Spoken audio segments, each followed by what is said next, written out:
Hello, Aaron Kubitz, personal trainer at Functional Aesthetics EC, helping average guys perform better inside and outside the gym. In today's video, I'm going to be demonstrating a sample of my recent training, which is primarily a pull sort of workout. So if you watch any number of other fitness influencers, you read in a lot of bodybuilding magazines and stuff like that, you're going to see all sorts of variation of different workouts, and they get really nitty-gritty in all the different variations of different biceps curls you can do, different forms of ab exercises, all this,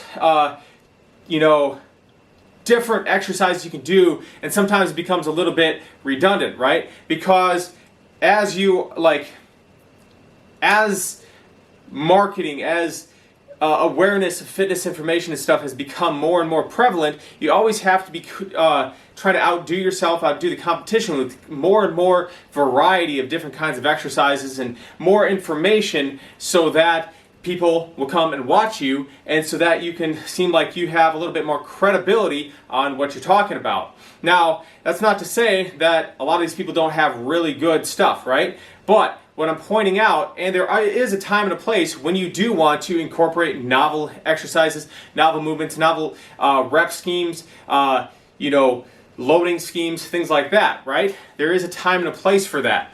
But you can see great results by simply sticking to a lot of the basic movements. And sometimes people get confused because they're adding in a lot of fluff filler exercises at the wrong times in their workouts, shortcutting their gains, so even though they are actually doing a lot of work, they're not getting the results they'd be getting. Now, another thing to include in there too is that your diet is super important as well. You can be doing all the working out of the world, but if your diet isn't on point, whether it's for fat loss or building more muscle, you're not going to get bigger. So case in point is a lot of guys in high school, they want to get bigger, build more muscles. This was me definitely in high school, and I struggled to do so. Even though I was able to build some muscle, I didn't build it as fast as I thought I was going to build it, simply just because my diet wasn't quite how it should have been, right? So I knew to increase protein, but I didn't. At a certain point, you also need to be increasing total calories, right?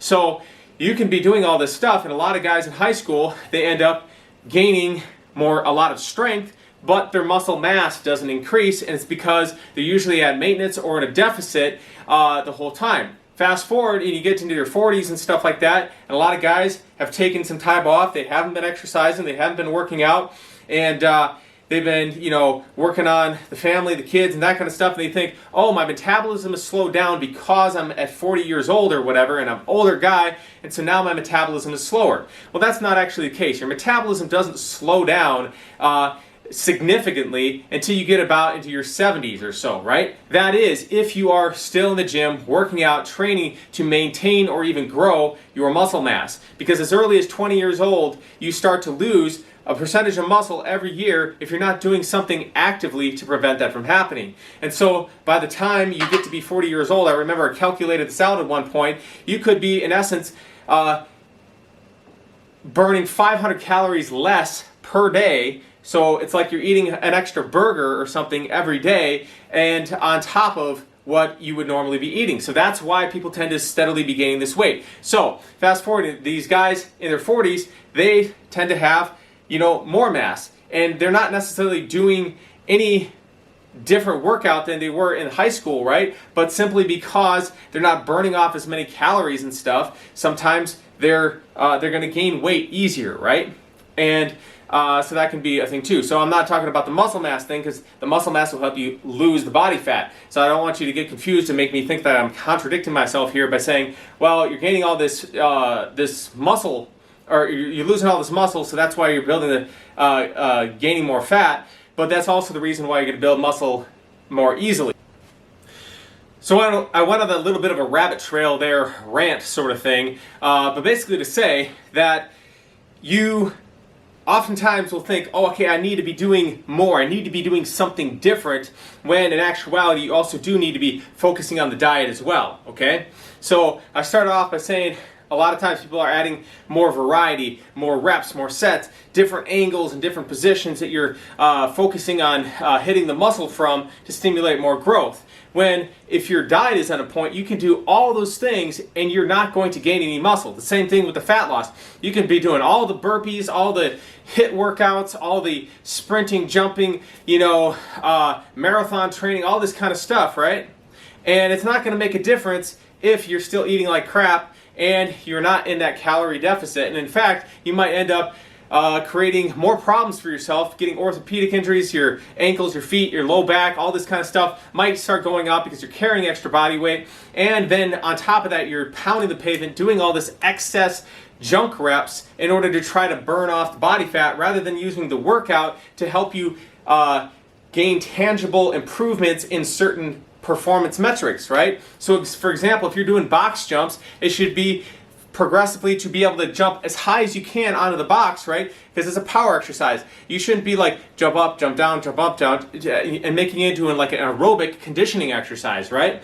Power exercises like Olympic lifts and stuff, you maybe do 1 to 3 reps per set, but it's trying to move that weight as fast as possible, right?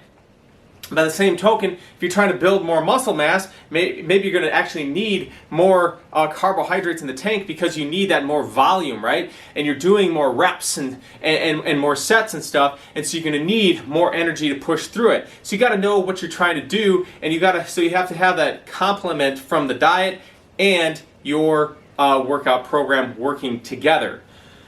All right, so let's assume that your diet is on point and you're getting enough for your particular fitness goal, okay?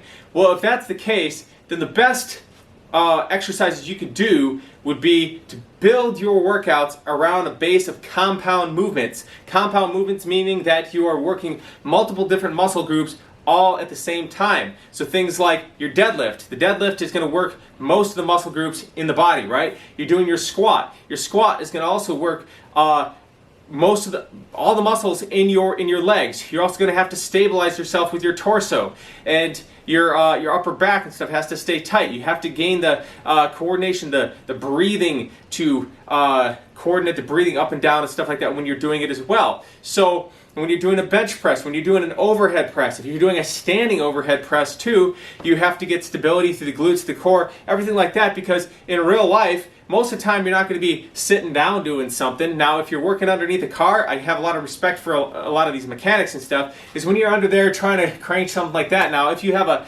something to jack it up, that makes it a lot easier to do. But you're at this odd angle trying to work a wrench, and you realize how weak you actually are because you haven't been working those stabilizing muscles. But that's where these accessory exercises come in. So you build the meat and potatoes off of the compound movements. You want to do those early on in the workout when you have the most energy, because they're going to burn through energy much more quickly than these isolation movements, like doing concentration curls. If you're sitting here doing concentration curls or whatever and stuff, you don't really need to be doing concentration curls until maybe later in your training career, when you're more of like an intermediate lifter, at least 6 months, maybe a year or 2 into your lifting. There's not really a whole lot of reason to be adding in those little isolation exercises on top of it. You want to be working more on just doing regular barbell curls. Chin-ups are great too, because they're a full body integration exercise. You want to try to master your own body weight and then start adding in other free weight exercises as well. So the compound movements,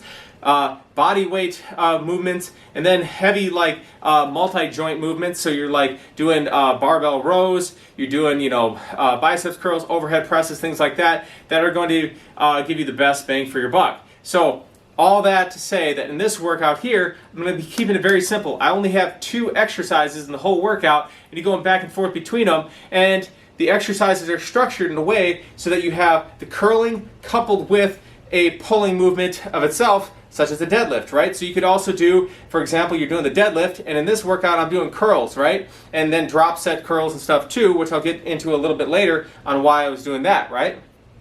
But, so when you're doing the deadlift, you do the curl. You could also change it out with doing a deadlift and doing a row, or doing a row and doing a curl, or doing a pull-up and then doing a bent over row. So you're hitting it from the horizontal pulling and the vertical pulling at the same time. And one of my favorite ones to do is to do deadlifts and then lat pull downs or deadlifts and then hop up and start doing pull-ups, so that you're getting it from both ranges of motion. You're getting kind of like a body weight, mastery of the body weight thing, and you're getting the heavy compound movement at the same time. And if your goal is to, whether it is to burn, to lose some body fat or to gain more muscle, this is actually an ideal way to do it, because in the case of burning body fat, you're going to be burning more total calories, which is going to help you get into a calorie deficit easier, but it's still helping you perform better. You're not just performing junk reps, like I said before.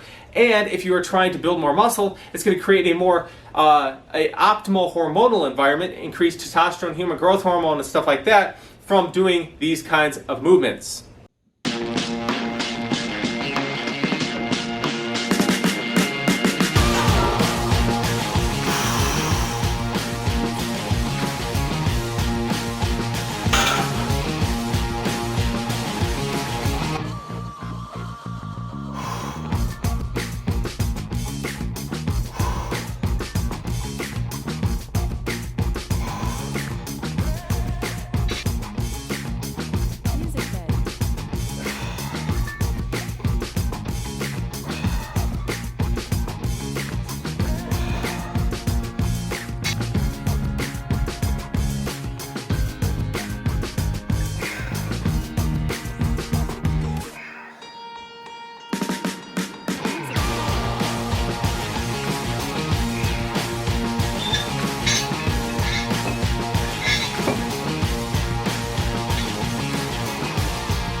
Okay, a word on drop sets. So the reason I will do drop sets, and a lot of times people, one of my biggest pet peeves is when people do things like the 21 guns exercise, right? So if you're not familiar with 21 guns, but it tends to, I feel like generation to generation it gets passed down and stuff for whatever reason. I think it's because it's super intense. And generally guys like to do workouts that make them feel like they worked really hard, they put in a lot of work, and they feel trashed, and so it makes them, I don't know, I think our nature as guys, we like to be somewhat masochistic and whatever. So anyway, the 21 guns exercise is a method for increasing time under tension, right? Which is a key driver of muscle protein synthesis or building more muscles, building bigger muscles, right? Whereas strength is about more of retraining the central nervous system to recruit as much muscle fibers as possible at one time, so that you're efficiently utilizing all the muscle in your body to generate maximal force in a short period of time, right? Where hypertrophy or building more muscle is a matter of volume, and the more stress stress, both mechanical and metabolically, that you're putting on the muscle that causes it to grow bigger, right? So from that standpoint, 21 guns is you have 7 reps in 3 different rep ranges, right? So you have the full repetition where you're doing the bicep curl or whatever movement you're doing, right? You're doing 7 full reps, and then you do like 7 from the top, and then you do like 7 from the bottom, right? Now the problem I have with this is that it's more of an advanced thing. So like, if you still have the energy to be doing these things from the top or whatever, or sometimes people will do it in, I guess the instance when it would actually work is if instead of starting out and doing the half reps in the beginning, so doing 7 from the top, 7 from the bottom, then 7 full range of motion, that's backwards. You want to be doing it 7 full range of motion reps, and then when you can't complete the full range of motion reps, you'd cheat it up and perform half range of motion reps from the top, and then try to perform as many as you can from the bottom. And it doesn't have to be 7, you're just trying to get it up, but you can't because your muscles are already fried, and it's a way of increasing that and putting the extra stress on the muscle to force it outside of its comfort zone so that it can grow more. But the problem is, most people in the beginning stages of their lifting, they don't need all that extra stress on the muscle, because you're only going to grow from what you can recover from, right? So sometimes just sticking to the basic movements in the beginning, making sure you're giving it a good go of it from time to time, taking that muscle, and maybe even have a friend of yours just keep on pushing you to keep on going until you absolutely cannot perform another rep, so you actually know what it feels like to go to utter complete failure, and then back off of that and do go to within a couple 2 to 3 reps shy of that point in your average workout, and you're going to be able to build more muscle. Okay, and then maybe a couple times a year you do one of those super hardcore workouts, or if there's been a period of several months and your nutrition is on point again, and you're still not gaining muscle and whatnot, then you might want to employ some of these more advanced strategies, but they're not as necessary unless you're doing everything right. You got your sleep on point, you get enough protein, you get enough calories, and you're progressively overloading or adding more weight to the bar. So there's a rhyme and a reason, a time and a place to add these things in there, but don't just do it just because it looks hardcore. And the same thing kind of goes with doing drop sets here. So for example, a lot of times when I would just do the heavy curls, and even though I could continue stripping it down and keep on going lighter and lighter, one of my rules of thumb for doing drop sets is if you get done with your heavy set and you're not able to perform another rep with the heavy weight, and you're below 20 repetitions total for the set, then if you still have a lot of energy in the muscle, but you just don't have the physical strength to get that weight up there, then you can strip the weight off a little bit and keep on going to burn the energy out of the muscle, fully utilize that, and get extra volume. So that's one of the reasons why I would tend to use a drop set. But if your muscle is already depleted of glycogen, if you're already out of gas, it would actually make more sense to just cut the workout short right there, rather than doing junk reps where you're actually not getting a pump, the intensity isn't there, and you're just kind of going through the motions just to try to get more volume. Because what I've found that does is it just causes your joints to get more achy and to burn out more quickly, and actually even sometimes detract and make your muscles gains become worse.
Alright, that concludes the video. If you made it this far, thank you for taking the time to watch the video. Hopefully it was worth your while and you gained some insight that you potentially didn't know before. And if you'd like to see more content related to muscle building, fat loss, athletic performance, as well as training around injuries that you might sustain in the process of trying to grow bigger, stronger, and more athletic, or preventing those injuries from happening in the first place, consider subscribing to the channel by hitting the button in the lower right-hand corner of the screen, and we'll see you all next time for more health and fitness-related information. Thanks everybody for watching. See you next time.